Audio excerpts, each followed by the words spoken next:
বাই ইলেকশ্যনটো আমি এতিয়াতো নিৰ্বাচন আয়োগৰ কথা, তথাপিও আমি ভাবি আছোঁ যে আন্দাজ আমি এই মাহৰ হয়তো 25 তাৰিখ বা এই মাহৰ শেষৰ ফালে হয়তো মোটামুটিভাৱে আমাৰ অধিসূচনা জাৰি হোৱাৰ সম্ভাৱনা থাকিব।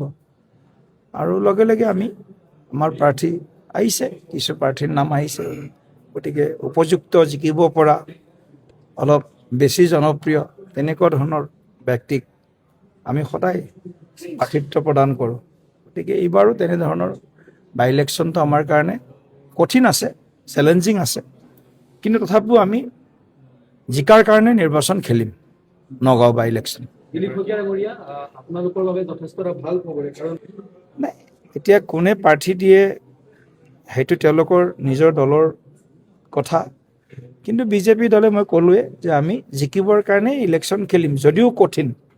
নগাঁও লোকসভাৰ উপ নিৰ্বাচন আমাৰ সন্মুখত এটা চেলেঞ্জ থাকিব, কিন্তু ৰাইজৰ হৈ যিহেতু আমাৰ চৰকাৰখনে কাম কৰিছে, গতিকে ৰাইজে নিশ্চয় এইবাৰ এটা নগাঁও লোকসভা আমি বহুবাৰ তাত জিকিছোঁ, কিন্তু ডিলিমিটেশ্যনৰ পিছত তাৰ যিহেতু জনগাঁথনিৰ সলনি হৈছে, ভোটাৰ পেটাৰ্ণ চেঞ্জ হৈছে, তথাপিও এইবাৰ নগাঁওবাসী ৰাইজে নিশ্চয় ভাৰতীয় জনতা পাৰ্টীৰ চৰকাৰ যিহেতু ৰাজ্যত প্ৰতিষ্ঠা হ'ল, কেন্দ্ৰতো আছে, গতিকে উন্নয়নৰ স্বাৰ্থত নিশ্চয় এইবাৰ নগাঁও লোকসভাৰ বাসী ৰাইজে এইবাৰ ভাৰতীয় জনতা পাৰ্টীক বা প্ৰাৰ্থীক আমাৰ তেখেতসকলে নিৰ্বাচিত কৰাত নিশ্চয় সমৰ্থন আৰু সহযোগ কৰিব।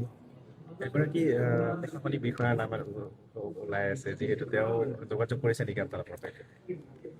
এনেকুৱা ধৰণৰ কথাবিলাক আমি শুনি আছোঁ।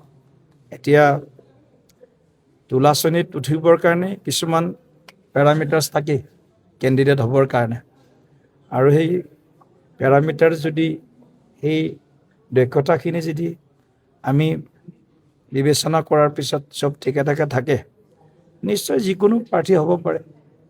গতিকে ইয়াততো আমি কাৰো নাম লিখি থোৱা নাই যে অমুকে হ'ব বুলি। গতিকে আমি বিচাৰিম নগাঁও মৰিগাঁও দুয়োখন জিলাৰ ৰাইজে চিনি পোৱা, ভাল পোৱা, আগন্তুক দিনত কাম কৰিব বিচৰা ভালকৈ তেনেকুৱা প্ৰাৰ্থীক আমি প্ৰাৰ্থিত্ব দিয়াৰ কাৰণে নিশ্চয় ৰাষ্ট্ৰীয় সমিতি, ৰাজ্যিক সমিতিয়ে চিন্তা কৰিব।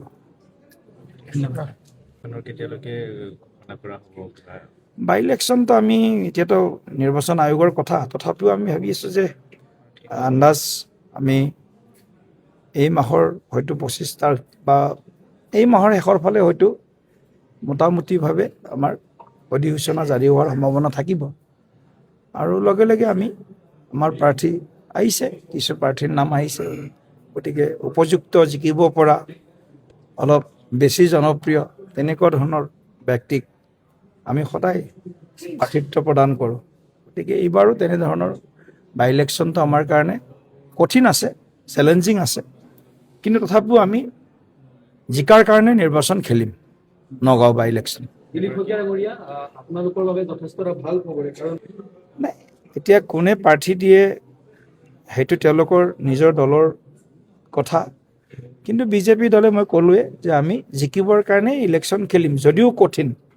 নগাঁও লোকসভাৰ উপ নিৰ্বাচন আমাৰ সন্মুখত এটা চেলেঞ্জ থাকিব, কিন্তু ৰাইজৰ হৈ যিহেতু আমাৰ চৰকাৰখনে কাম কৰিছে, গতিকে ৰাইজে নিশ্চয় এইবাৰ এটা নগাঁও লোকসভা আমি বহুবাৰ তাত জিকিছোঁ, কিন্তু ডিলিমিটেশ্যনৰ পিছত তাৰ যিহেতু জনগাঁথনিৰ সলনি হৈছে, ভোটাৰ পেটাৰ্ণ চেঞ্জ হৈছে, তথাপিও এইবাৰ নগাঁওবাসী ৰাইজে নিশ্চয় ভাৰতীয় জনতা পাৰ্টীৰ চৰকাৰ যিহেতু ৰাজ্যত প্ৰতিষ্ঠা হ'ল, কেন্দ্ৰতো আছে, গতিকে উন্নয়নৰ স্বাৰ্থত নিশ্চয় এইবাৰ নগাঁও লোকসভাৰ বাসী ৰাইজে এইবাৰ ভাৰতীয় জনতা পাৰ্টীক বা প্ৰাৰ্থীক আমাৰ তেখেতসকলে নিৰ্বাচিত কৰাত নিশ্চয় সমৰ্থন আৰু সহযোগ কৰিব।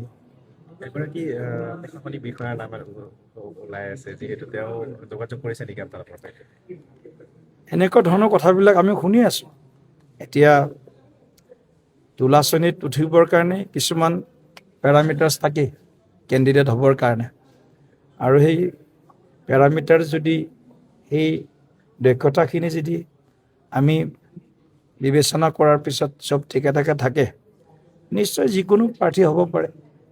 গতিকে ইয়াততো আমি কাৰো নাম লিখি থোৱা নাই যে অমুকে হ'ব বুলি। গতিকে আমি বিচাৰিম নগাঁও মৰিগাঁও দুয়োখন জিলাৰ ৰাইজে চিনি পোৱা, ভাল পোৱা, আগন্তুক দিনত কাম কৰিব বিচৰা ভালকৈ তেনেকুৱা প্ৰাৰ্থীক আমি প্ৰাৰ্থিত্ব দিয়াৰ কাৰণে নিশ্চয় ৰাষ্ট্ৰীয় সমিতি, ৰাজ্যিক সমিতিয়ে চিন্তা কৰিব।